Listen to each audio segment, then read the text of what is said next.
Hi, my name is Jolene Johnson. The technology that I've decided to focus on is social media. Today, around 7 in 10 Americans use social media to connect with one another, engage with news content, share information, and entertain themselves with games, quizzes, online challenges, swap pages, and discussion forums. However, that has not always been the case. 6degrees.com is considered to be the very first social networking site. The site was founded in May of 1996 by Andrew Weinrich and was originally named MacroView.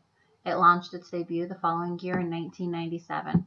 It was the first of its kind where users could build a profile to connect with friends, colleagues, and classmates by sending messages, visiting their profiles, and posting items to their bulletin boards.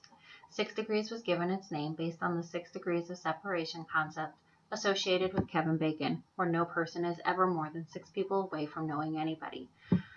Unfortunately, 6 Degrees was a site ahead of its time. At its peak, it employed 100 employees in its New York City headquarters and had an estimated 3.5 million users. However, there was not enough people actively connected to the internet to keep the site going.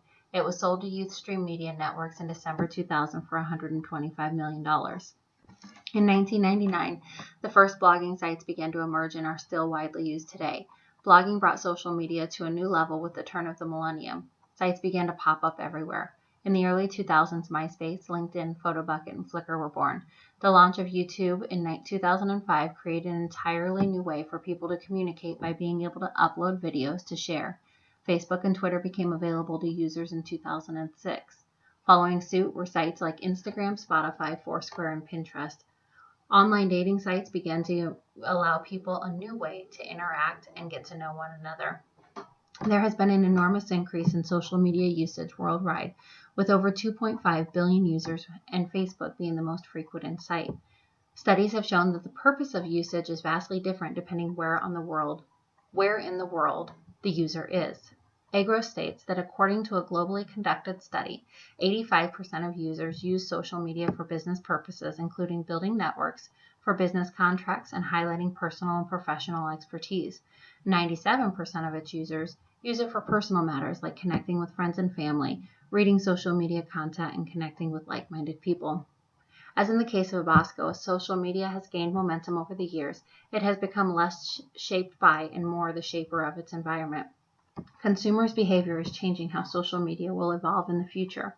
While English is still the most widely used language with social media, it is projected that Portuguese will outnumber it within the next 10 years. Therefore, according to EGROS, when it comes to social media, ethnocentric communication strategies are no longer sustainable, and in order to become truly global, or even just to adapt to global forces that are shaping the world's economy, the most important factor for developers, advertisers, and marketers is not how large the global audience is, but to know how to reach its users in established and fast-growing markets through localization strategies, including writing content with cultural sensitivity and customizing to the online behavior of target audiences at country levels and languages. According to Pew Research Center, in 2005, only 5% of American adults use social media. By 2011, that increased to half of all Americans, and today, 69% of Americans use at least one type of social media. Social media is an ever-evolving and ever-expanding technology, spanning over multiple age groups, nationalities, and ethnicities. With the launch of YouTube Kids in 2015, along with Fisher-Price's iPad Activity Seat, infants can now engage in social media with the help of their parents. Several social media sites have evolved over the past few years, each making their age requirement lower and lower. Kamingo is a school-based social media site just for children ages 6 and up.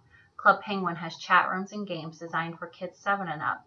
There are also chat-only sites for children like Marimba Chat, Play Kids Talk, and Rude Kids. These sites are set up to allow parents the opportunity to monitor and set limits on their children's social media experiences.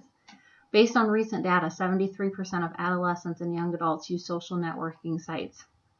Despite this clearly stated age requirements mentioned in the terms and conditions of service stating that users of Facebook must be 13 years old, it is estimated that 7.5 million younger children have Facebook accounts.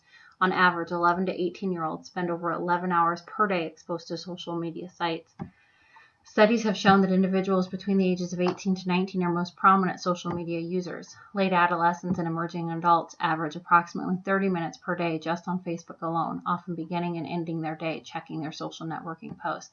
The second most widely used group of social media users is adults aged 30 to 49, with an increase in users over the age of 50.